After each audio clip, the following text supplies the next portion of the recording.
Hello, welcome back to my channel. Are you thinking of moving to Canada as a permanent resident and you don't even know what the whole express entry talk is all about? You're confused as to what it is?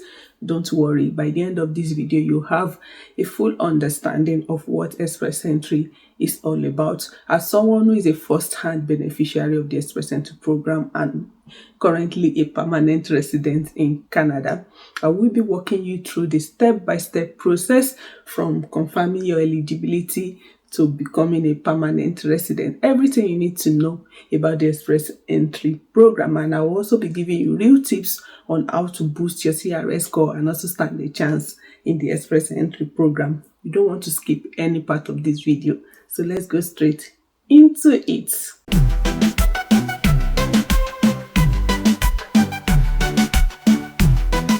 Welcome back to my channel. This is Rosalind Adams and I'm happy to have you here. To my returning subscribers, you guys are the best. And if this is your first time on my channel, trust me, you are in the right place. Here I share informative content. Don't just watch, ensure to click on the subscribe button because you are in the right place. Okay, to the reason why we are here. What is express entry? So many people will be asking, what is even this express entry about? What is it even? What is it about? Okay, so I'm going to be taking you from the scratch, like I'm going to be starting from the very beginning. So the express entry program is Canada's online system, for skilled workers who are looking at coming to Canada as permanent resident. Okay, and everything you're going to be doing is basically online from application to registration, as the case may be. Everything is online, and this system manages three programs. The first on the list in no particular order is the Federal Skilled Worker Program. There's also the Federal Skilled Trade Program, and the third one is the Canadian Experience Class. This Federal Skilled Worker Program is for skilled workers who are experienced in works and jobs that are in demand in Canada and are looking at coming to Canada as permanent residents. The program you'll be looking at is the Federal Skilled Worker Program, and the Federal Skilled Trade Program is for artisans, individuals who are skilled in diverse trades in demand in Canada and are looking at coming to Canada as permanent resident, like welders, tilers, plumbers, name it, different skilled trades. The program you'll be looking at is the Federal Skilled Trade Program. And there's also the Canadian Experience Class, which is for those who have the Canadian experience. Okay, say for example, most people who explore this route are those who came originally to study, and maybe over time they got a job or a work in Canada and they started working and they gained the Canadian experience. So the route they will be looking at is the Canadian Experience Class. So those are the three main programs under the express entry program. So let's go to what you need to apply for the express entry program. All right, so the first thing you need to do is to confirm your eligibility. You need to know if you are really eligible for this program, and to do that you need to be using the eligibility checking tool on IRCC's official website, which is called the CRS calculator. So the express entry program is a point-based program. So you'll be getting points based on your age, your education, your work experience, your language proficiency. All of that counts. Trust me, your age counts, your education, your work experience counts. So those are the things you'll be checking with the CRS calculator, and from that you know if you are eligible. If your point is up to what the IRCC have been requesting in recent times, then you know that you stand a chance in the pool in the whole express entry program. So if you have confirmed your eligibility and you are sure that this is it, I am eligible for this program, then you now move to the next stage, which is to gather your documents. So what are the documents you really need for this program? So having confirmed your eligibility and you know that, okay, this is what I want, I am eligible for this program, you need to gather these documents in no particular order. The first on the list is your international passport. Of course, you cannot be talking of traveling abroad or moving to another country without having a valid travel document, and which is your international passport. It has to be valid. Like if you are thinking of the Express Entry program, you must have at least a minimum of 6 month validity on it. In fact, you need much more, but at least a minimum of 6 month validity on your international passport.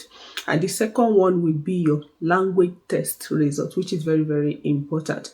Okay, so this language test result is what you'll be using to prove your proficiency in English language, or even if you speak a second language like French, you also need to take a test to prove your level of proficiency in that. And the test you'll be taking for English could be IELTS, CELPIP.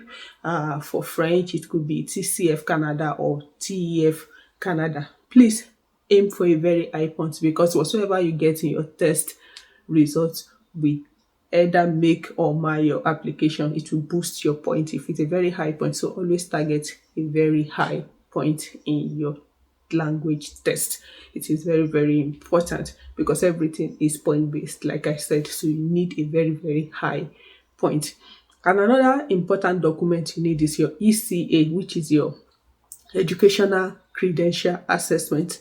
For every credential, diploma, degree you earned, you acquired outside of Canada, you will need to assess them. Every foreign credentials you have to assess them with under the ECA, that is the Educational Credential Assessment. And the popular body that most people use, that someone like me also used, is WES, that is the World Education System, or the World Education Services. So you need to evaluate your credential, because you will also be getting some points on that. So those three are, your passport, your language test results, and your educational credential assessment.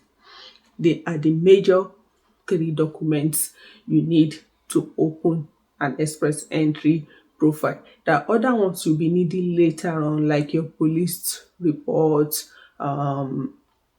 your proof of work experience, a lot more like that. But these 3 I mentioned earlier are very, very important. You need them to open a profile in the Express Entry system. So if you have written your test, of course, aim for a very high point, and you have evaluated your credentials, you have your passport ready, because you'll be needing some numbers on those documents, like your passport number, your test result number, your WES certificate number, all of that. You need to be putting them when you are opening your. The reason why you need them handy before thinking of creating a profile.